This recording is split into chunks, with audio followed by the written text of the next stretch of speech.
Plus cos theta equal to হচ্ছে √2।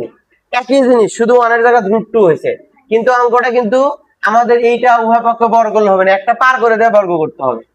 তো আমরা cosটা পার করে দিয়ে sin নাকি, এরপরে লাইনে বর্গ করব। নাম্বার দেওয়া লাগবে না, তোমরা শুধু লিখে নাও, সমাধান করি। বললামই তো যে বেসিক মোডে করাচ্ছি, এই অঙ্কটা যখন দেওয়া আছে তখন তোমরা ওখান থেকে শিখে নিও।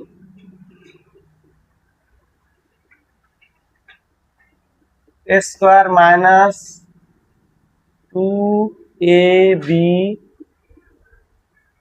প্লাস b স্কয়ার, সবগুলো একসাথে হয়ে গেছে।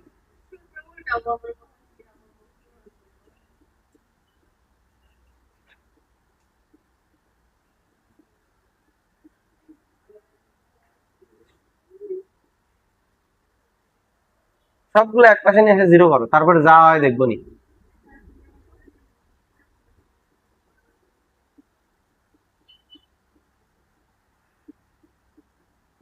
ফেরত দেওয়া লাগে, পরে দিব। তার নিলাম, ধরো আগে স্কয়ার দেখি, এখানেও মাইনাস এখানে মাইনাস, তাহলে মাইনাস cos স্কয়ার থিটা, এটা দেই, প্লাস 2√2 cos থিটা, আর থাকলে হচ্ছে 1 আর -1, তার মানে -2 -1 ইকুয়াল টু 0। মাইনাস কমন নাও,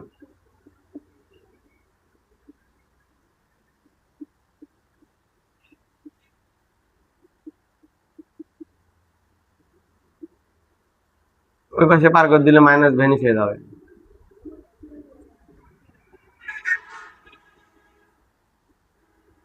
এটা একটা দেখা যাচ্ছে সূত্র তৈরি হয়েছে, সেটাকে অ্যাপ্লাই করতে হবে।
cos কত ডিগ্রি মান 1 ডিভাইডেড √2, cos যেহেতু ওই দিক থেকে আসবে, তার মানে কত হবে, 45 ডিগ্রি মান।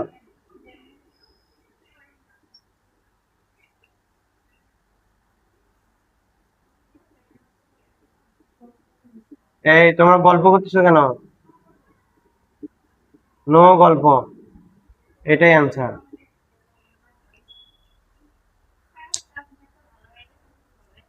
ওই যে ক্যামেরার সামনে আছি, এই জন্য। আচ্ছা আমি অঙ্কটাকে বুঝাই, ঠিক আছে, যেহেতু আমার স্টোরেজ অলরেডি ফুল হয়ে যাবে নি, অনেক রেজুলেশন দেওয়া আছে। তো দেখো ওই অঙ্কই অঙ্ক একদম সেম। অঙ্কটা এমন ছিল যে sin theta plus cos theta equal to √2, আর ওইটাতে ছিল sin theta plus cos theta equal to 1। Same অঙ্ক, কিন্তু নিয়ম কিন্তু দুটো আলাদা। ওইটা যদিও এই নিয়মে করা যাবে, কিন্তু এইটা ওই নিয়মে করলে মিলবে না। দেখো ওইটা আমরা কোনো সংখ্যা পার করছিলাম, করি নাই, ডাইরেক্ট আমরা উভয়কে বড় করে অঙ্ক করছি, কিন্তু এটা সেটা হবে না। দেখো sin theta plus cos theta equal to √2, পরের লাইনে sin থিটা ইকুয়াল টু এই যে √2 মাইনাস cos থিটা, তার মানে আমরা এই cos থিটাটা এখানে পার করলাম। এরপরে আমরা এই উভয় পাশে স্কয়ার নিলাম, এখানে একটা সংখ্যা আছে ডাইরেক্ট স্কয়ার দিয়ে দিলাম, আর দুটো আছে দেখে ব্র্যাকেট দিয়ে তারপরে স্কয়ার দিলাম। এখন sin স্কয়ার সমান হচ্ছে 1 minus cos square theta, sin square theta সমান কি 1 মাইনাস কস স্কয়ার থিটা, আর এইটা a আর এটা b হলে ওই নেমে সূত্র ফেলাও a square minus 2ab plus b square. কোথায় উল্টা কোথায় সিধা?